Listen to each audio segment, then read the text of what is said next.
Segundo o livro dos Reis, capítulo 19. O rei pede o conselho de Isaías. Assim que o rei Ezequias ouviu o que eles contaram, rasgou as suas roupas em sinal de tristeza, vestiu uma roupa feita de pano grosseiro e foi para o templo do Senhor. Ele mandou que Eliaquim, o encarregado do palácio, Sebna, o escrivão, e os sacerdotes mais velhos fossem falar com o profeta Isaías, filho de Amós. Eles também estavam vestindo roupas de pano grosseiro. A mensagem que o rei mandou entregar a Isaías foi esta: Hoje é um dia de sofrimento. Nós estamos sendo castigados e estamos envergonhados. Somos como uma mulher que está para dar à luz, mas não tem forças para isso. O rei da Assíria nos mandou o chefe do seu exército para insultar o Deus vivo. Que o Senhor, nosso Deus, escute esses insultos e castigue quem os disse. Portanto, ore a Deus pelas pessoas do nosso povo que ainda estão vivas. Os funcionários do rei Ezequias levaram a mensagem e Isaías mandou esta resposta: O Senhor Deus diz que o Senhor não deve deixar que os assírios o assustem, dizendo que Deus não pode salvá-lo. Deus vai fazer o rei assírio ouvir uma notícia que o fará voltar para a terra dele, e Deus vai fazer com que ele seja morto ali. Os assírios ameaçam outra vez. O oficial assírio soube que o rei da Síria havia saído de Laquis e que estava lutando contra a cidade de Libna. Então foi até lá para falar com ele. Os assírios souberam que o exército dos egípcios, comandado pelo rei Tiraca, da Etiópia, vinha vindo para atacá-los. Quando o rei da Assíria soube disso, mandou uma carta para o rei Ezequias, de Judá. A carta dizia assim: O seu Deus, em quem você confia, lhe disse que Jerusalém não vai cair nas minhas mãos, mas não deixe que ele o engane. Você já ouviu falar daquilo que o rei assírio faz com qualquer país que ele resolve destruir? Por acaso você pensa que poderá escapar? Os meus antepassados destruíram as cidades de Gozã, Arã e Rezefe e mataram o povo de Éden, que morava em Telassar, e nenhum dos seus deuses os pôde salvar.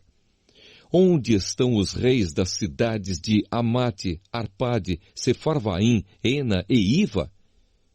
O rei Ezequias recebeu a carta das mãos dos mensageiros e a leu. Então foi até o templo, pôs a carta ali na presença de Deus, o Senhor, e orou assim: Ó Senhor Deus de Israel, que estás sentado no teu trono que fica acima dos querubins, só tu és Deus e governas todos os reinos do mundo. Tu fizeste os céus e a terra. Ó Senhor, olha para o que está acontecendo com a gente. Escuta todas as coisas que Senaqueribe está dizendo a fim de insultar a ti, o Deus vivo.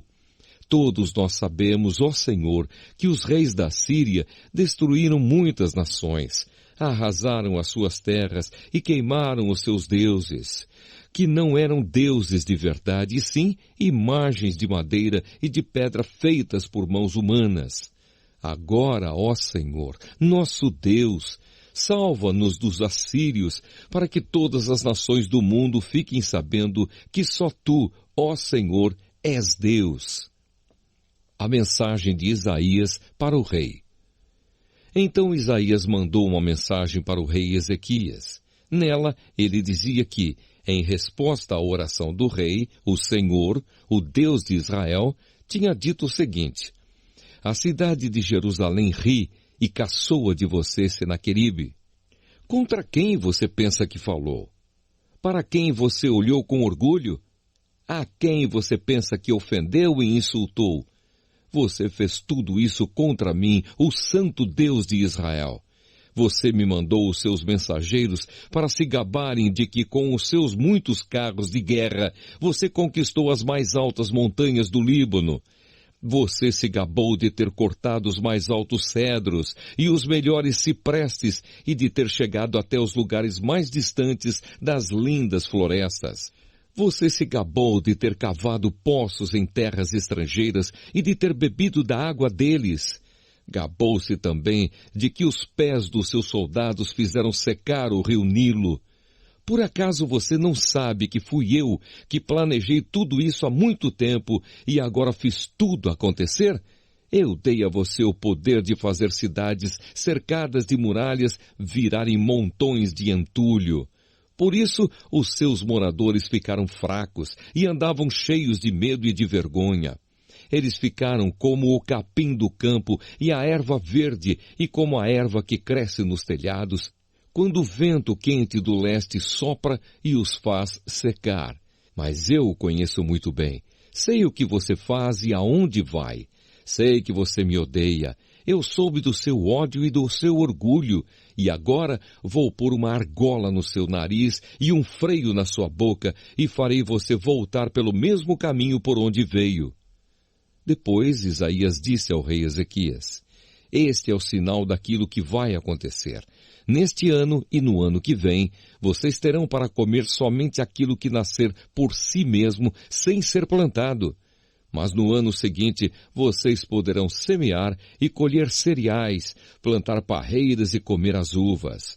As pessoas de Judá que não tiverem morrido vão florescer como plantas que firmam as suas raízes na terra e dão frutas. Pois ficará gente em Jerusalém e no Monte Sião, porque o Senhor Deus resolveu fazer com que isso aconteça. Isaías continuou: Portanto, o Senhor Deus diz o seguinte a respeito do rei da Síria: Ele não entrará nesta cidade e não atirará uma só flecha contra ela. Nenhum soldado com escudo chegará perto da cidade e não serão construídas rampas de ataque ao redor dela. O rei da Síria vai voltar pelo mesmo caminho por onde veio, sem ter entrado nesta cidade. Eu defenderei e protegerei esta cidade por causa da minha honra e por causa da promessa que fiz ao meu servo Davi. Eu, o Senhor, falei. Naquela noite o anjo do Senhor foi até o acampamento dos assírios e matou 185.000 soldados. De manhã, os que sobraram viram os corpos dos mortos. Então Senaqueribe, rei da Síria, se retirou, voltou para Nínive e ficou lá. Certo dia, quando ele estava adorando no templo do seu deus Nisroque, os seus filhos Adrameleque e Sarezer o mataram à espada e fugiram para a terra de Ararate. Outro filho seu, chamado Esar-Adom, ficou no lugar dele como rei.